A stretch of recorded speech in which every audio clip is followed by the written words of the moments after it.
Hello, everyone. Shall we have... No, we'll leave the lines off. Hello. My name's Andrew. Welcome to stream. I haven't read any Moby Dick for a while live here, so we'll do that. Normally what I would do is I would stream from another platform, but I haven't been able to do that recently. So instead, I will go direct to YouTube, and I've not got much to read left. There's not very much to go, so we'll...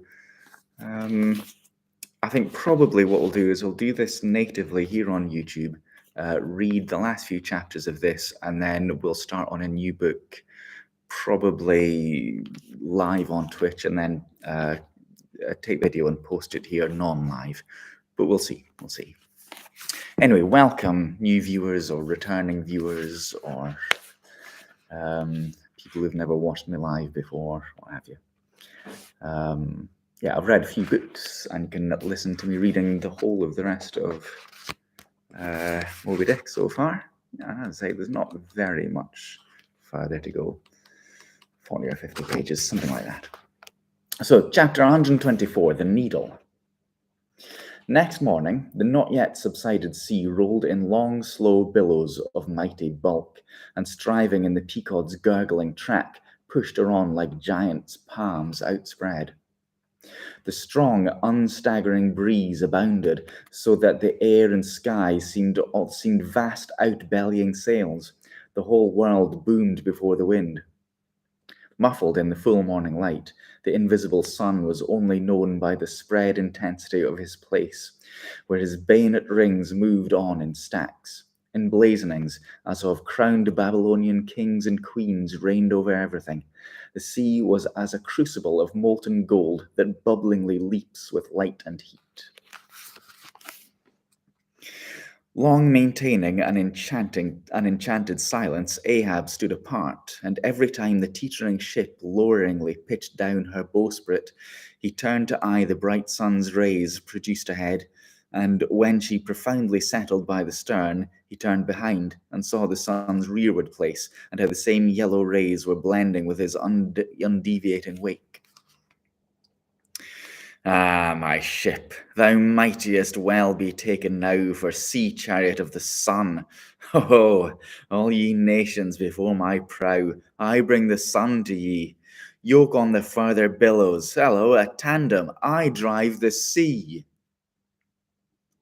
But suddenly reined back by some counterthought, he hurried towards the helm, huskily demanding how the ship was heading. East sowie, sir, said the frightened steersman. Thou liest, smiting him with his clenched fist. Heading east at this hour in the morning, and the sun astern? Upon this, every soul was confounded, for the phenomenon just then observed by Ahab and had unaccountably escaped everyone else, but its very blinding palpableness must have been the cause. Thrusting his head halfway into the binnacle, Ahab caught one glimpse of the compass. His uplifted arm slowly fell. For a moment he seemed almost to stagger. Standing behind him, Starbuck looked, and lo, the two compasses pointed east, and the Pequod was as infallibly going west. But ere the first wild alarm could get out abroad among the crew, the old man with a rigid laugh exclaimed, I have it. It has happened before. Mr. Starbuck, last night's thunder turned our compass, that's all. Thou hast before now heard of such a thing, I take it? Aye, but never before has it happened to me, sir, said the pale mate gloomily. Aye, but never before has it happened to me, sir. Here it must needs be said that accidents like this have in more than one case occurred to ships in violent storms. The magnetic energy, as developed by the mariner's needle, is, as all know, essentially one with the heaven. Hence it is not to be much marvelled at that such things should be. In instances where the lightning has actually struck the vessel, so as to smite down some of the spars and rigging, the effect upon the needle has at times been still more fatal, all its lodestone virtue being annihilated, so that the before magnetic steel was of no more use than an old wives' knitting needle. But in either case, the needle never again of itself recovers the original virtue thus marred or lost. And if the binnacle compass be affected, the same fate reaches all the others that may be in the ship, even where the lowermost one inserted into the kelson. What the kelson is. Let's have a sip of water. Deliberately standing before the binnacle, and eyeing the transpointed compass, the old man, with the sharp of his extended hand, now took the precise bearing of the sun, and satisfied that the needles were exactly inverted, shouted out his orders for the ship's course to be changed accordingly. The yards were hard up, and once more the Pequod thrust her undaunted bows into the opposing wind, for the supposed fair one had only been juggling her.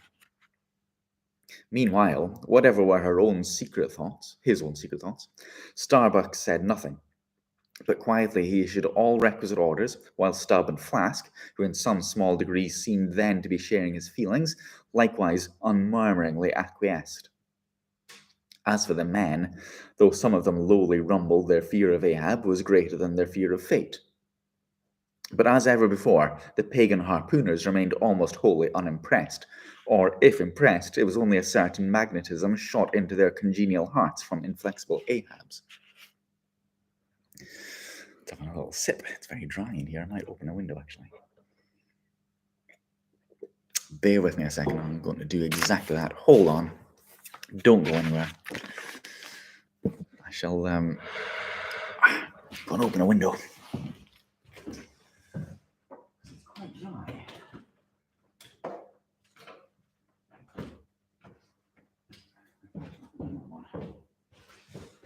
Talk among yourselves. Get some air in here.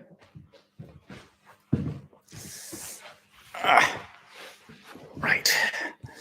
Where were we? Unimpressed harpooners.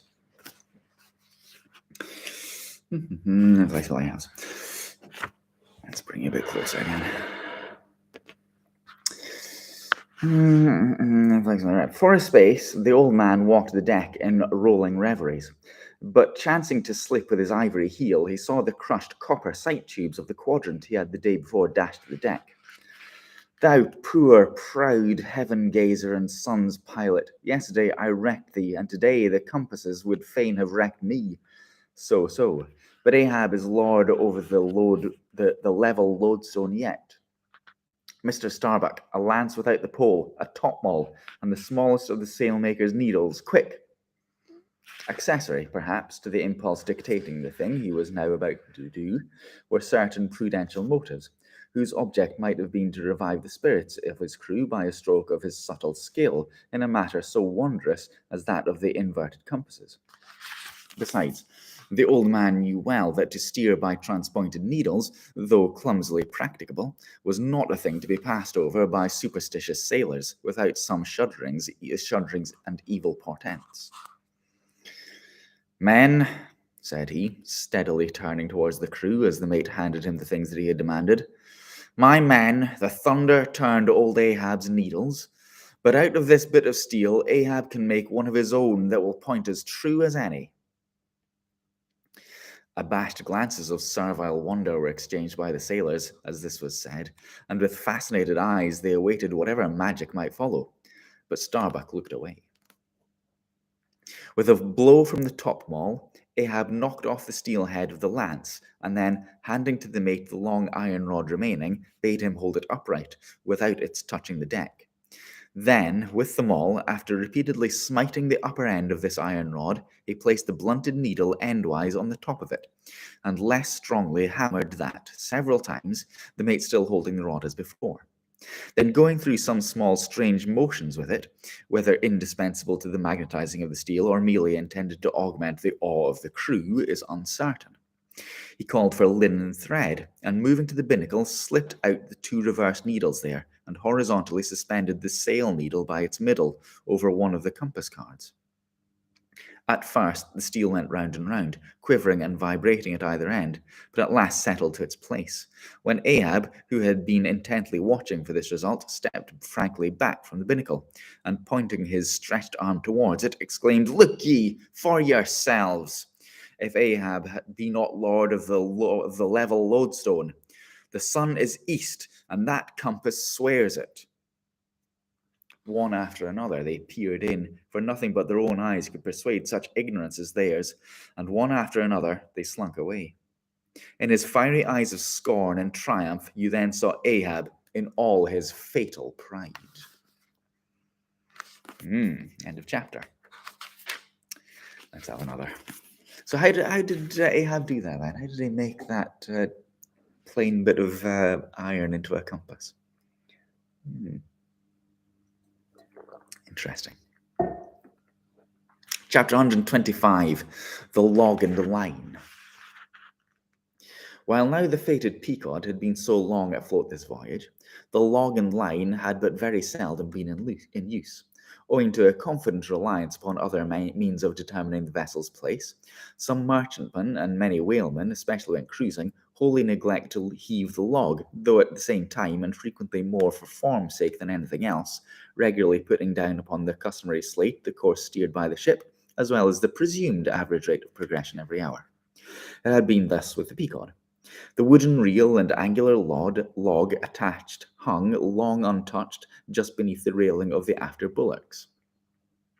Rains and spray had damped it, sun and wind had warped it, all the elements had combined to rot a thing that hung so idly.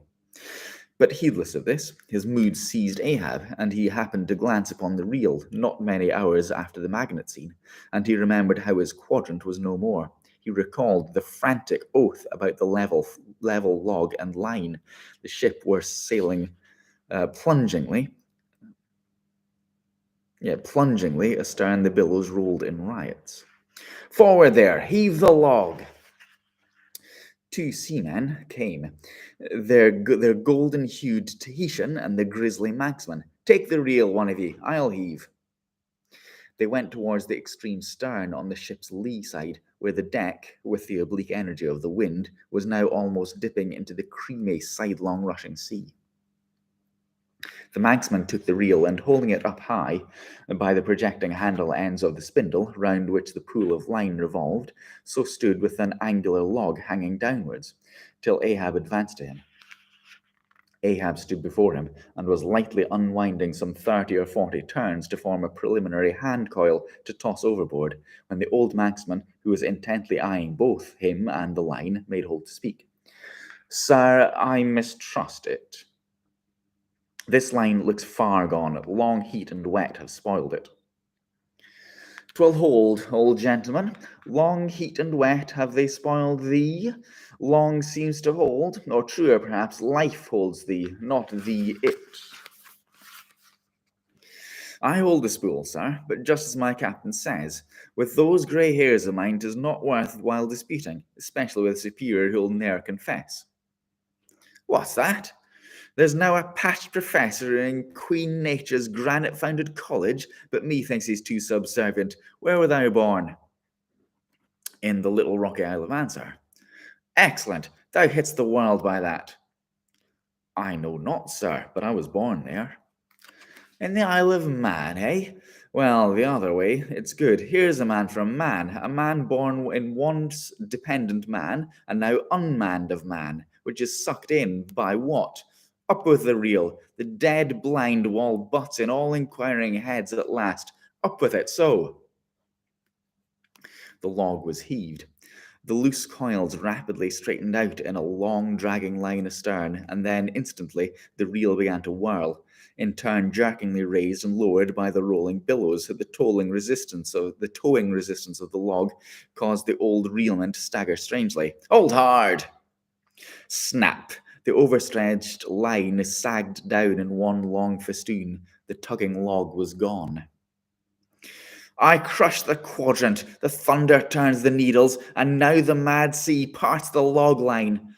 But Ahab can mend all. All in here, Tahitian. Reel up, marksman, and look ye, let the carpenter make another log, and mend thou the line. See to it." There he goes now. To him nothing's happened, but to me the skewer seems loosening out of the middle of the world. Haul in, Tahitian. These lines run whole and whirling out. Come in broken and dragging slow. Ha, Pip, come to help, eh, Pip?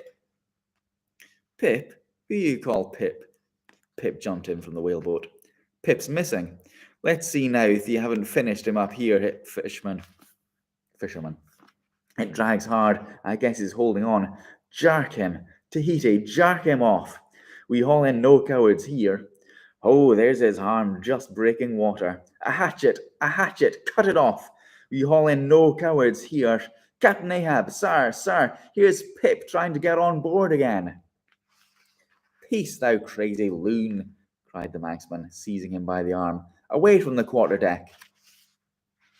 The greater idiot ever holds the lesser, muttered Ahab, advancing. Hands off from that holiness. Where sayest thou Pip was, boy? Astern, sir, there, lo. And who art thou, boy? I see not my reflection in the vacant pupils of thy eyes. Oh God, that man should be a thing for immortal souls to sieve through. Who art thou, boy? Bellboy, sir, ship's crier, ding dong ding, pip pip pip. £100 of clay reward for Pip, 5 feet high, looks cowardly, quick as known by that. Ding dong ding, who's seen Pip the coward? There can be no hearts above the snow line. O ye frozen heavens, look down here. Did ye beget this luckless child and have abandoned him, ye creative libertines? Here, boy, Ahab's cabin shall be Pip's home henceforth, where Ahab lives. Thou touchest my inmost centre, boy. Thou art tied to me by cords woven over my heartstrings. Come, let's down. What's this? Here's velvet shark skin, intently gazing at Ahab's hand and feeling it. Ah, now, had poor Pip but felt so kind a thing as this, maybe he'd ne'er been lost. This seems to me, sir, as a man-rope, something that weak souls may hold by. Oh, sir, let old Perth come now and rivet these two hands together, the black one with the white, for I will not let go this. Oh, boy, nor will I thee, unless I should thereby drag thee to worse horrors than are here. Come then to my cabin. Lo, ye believers in God's all goodness, and in man all ill, lo you. See the omniscient gods oblivious of suffering, and man though idiotic, and knowing not what he does, yet full of the sweet things of love and gratitude. Come, I feel prouder leading thee thy black hand than though I grasped an emperor's.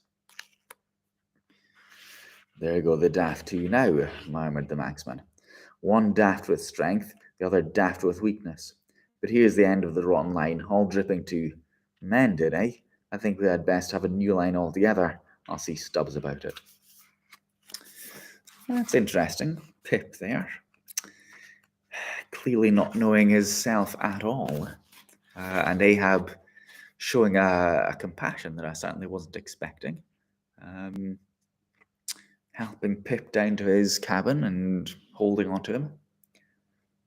I wonder if that's because he sympathizes with Pip's madness. Shall we have another one? I think we will. 4 pages. 3 pages. Chapter 126, The Lifebuoy.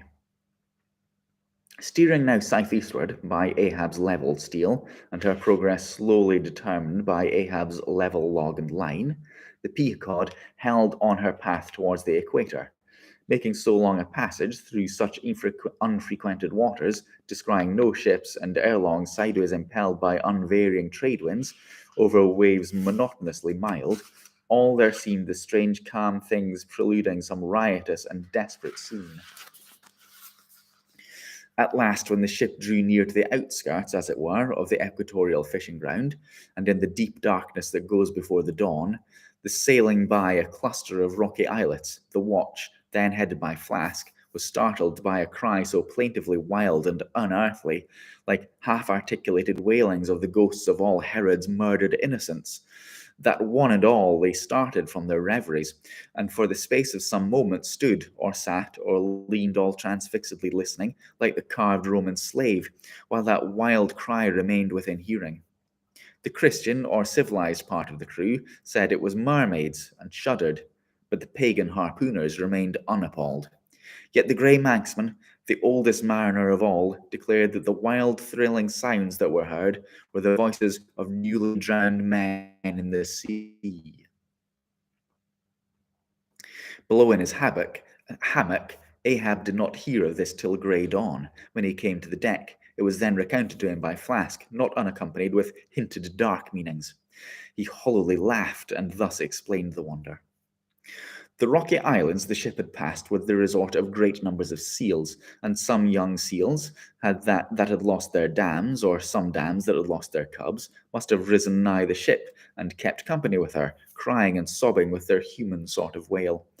But this only the more affected some of them, because most mariners cherish a very superstitious feeling about seals, arising not only from their peculiar tones when in distress, but also from the human look of their round heads and semi-intelligent faces, seen peeringly uprising from the water alongside. In the sea, under certain circumstances, seals have more than once been mistaken for men.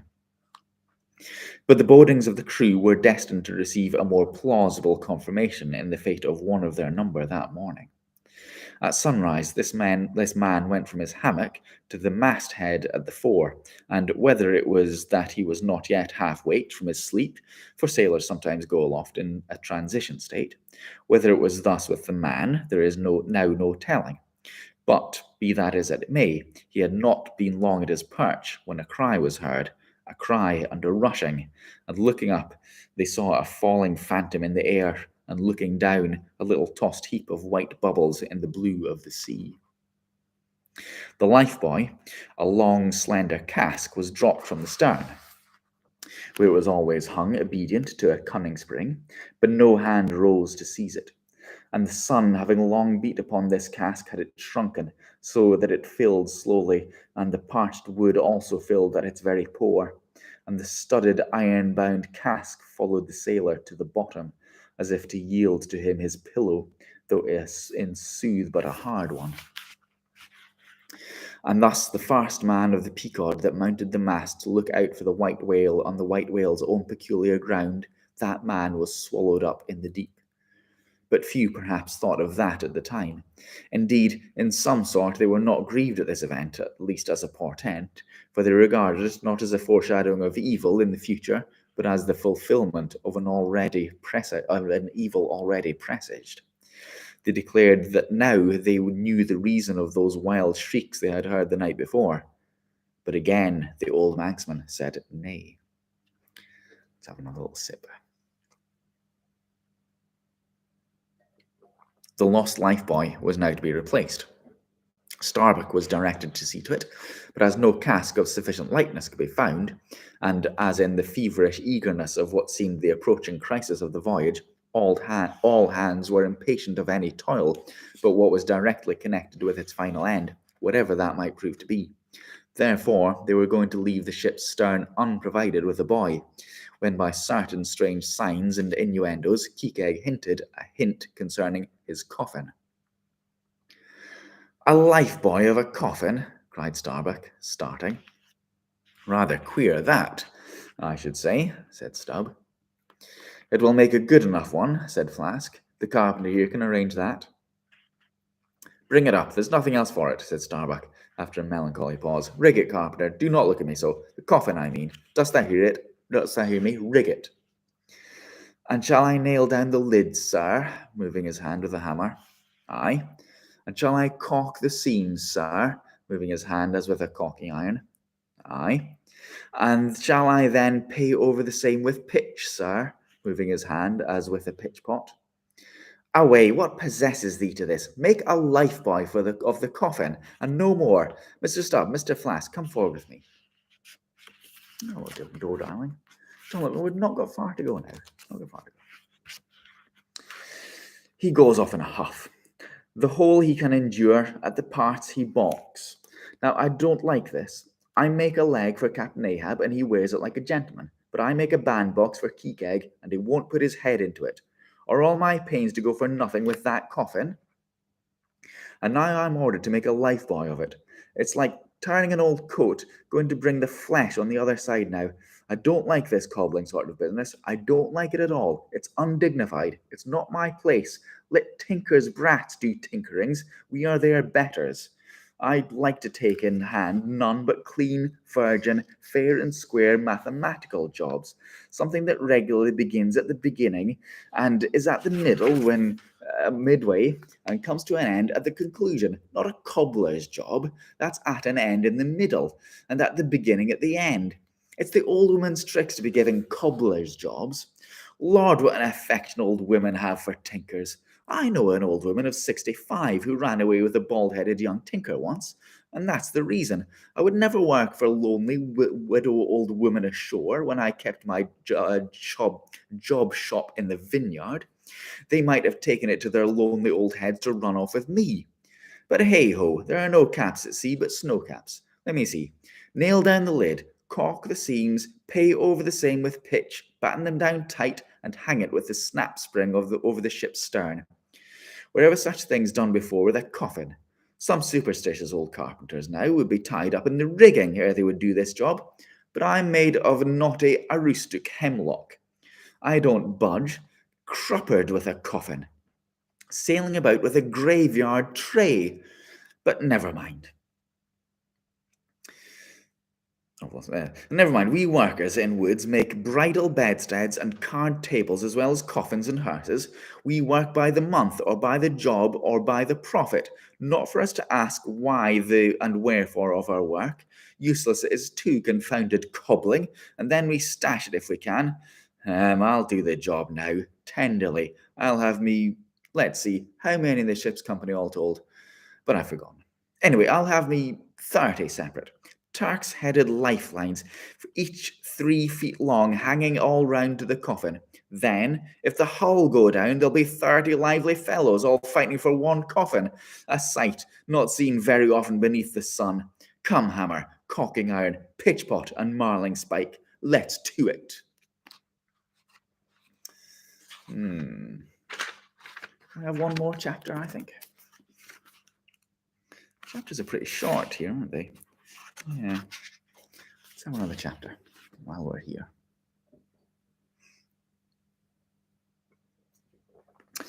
Chapter 127, The Deck.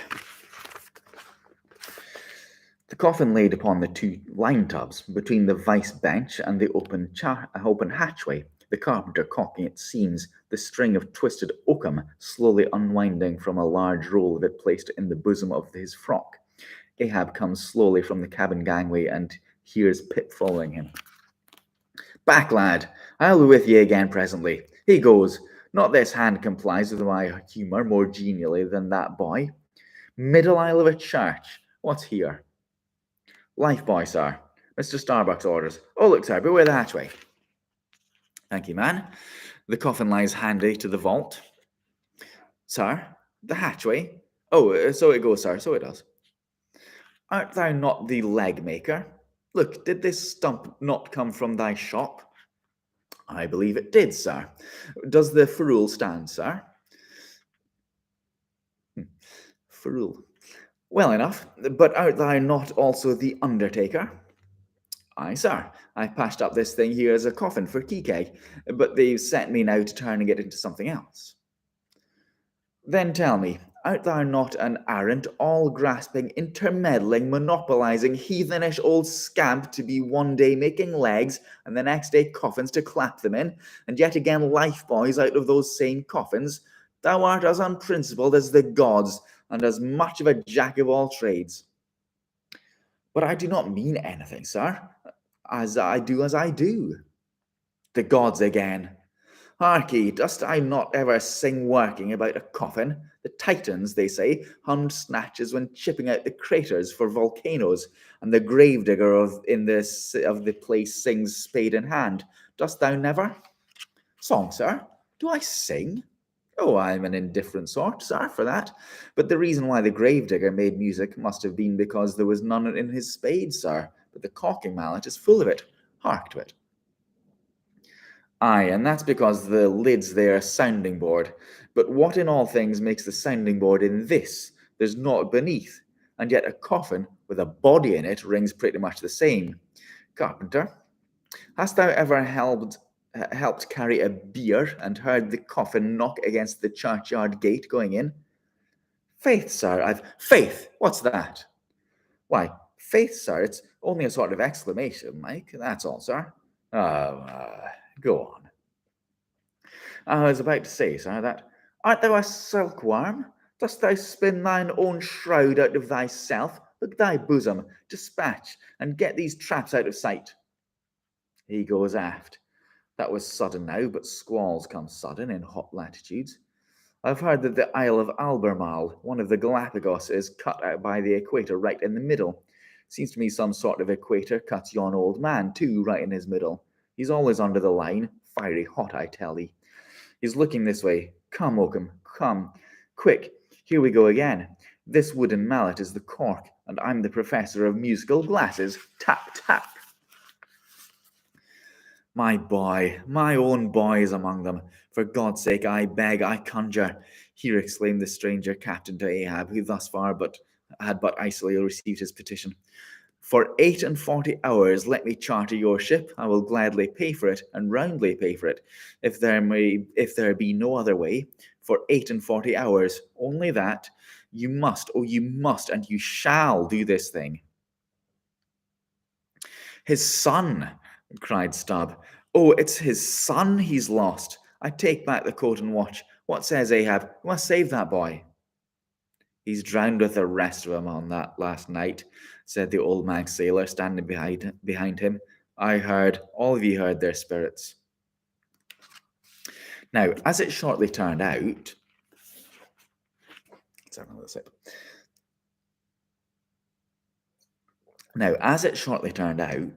what made this incident of the Rachels the more melancholy was the circumstance.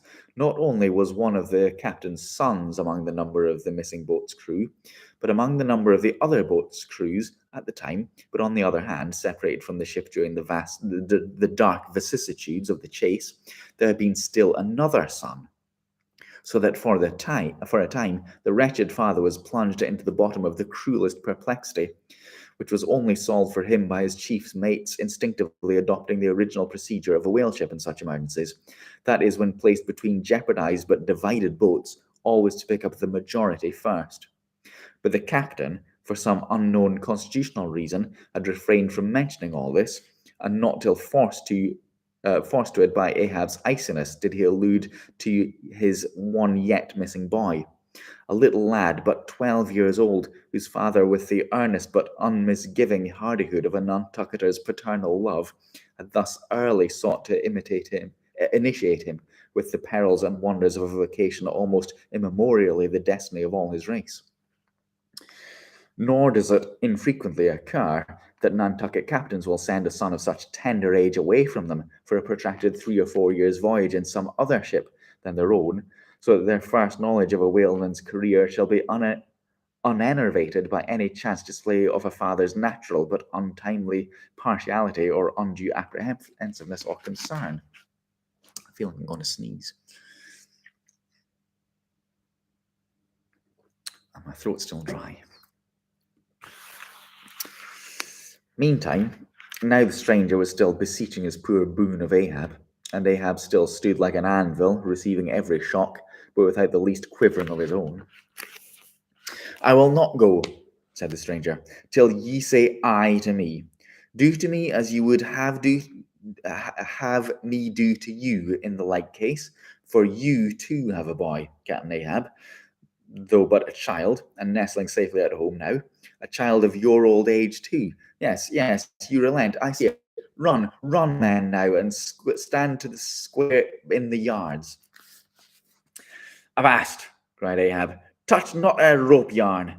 And then, in a voice that prolongedly moulded every word, Captain Gardner, I will not do it.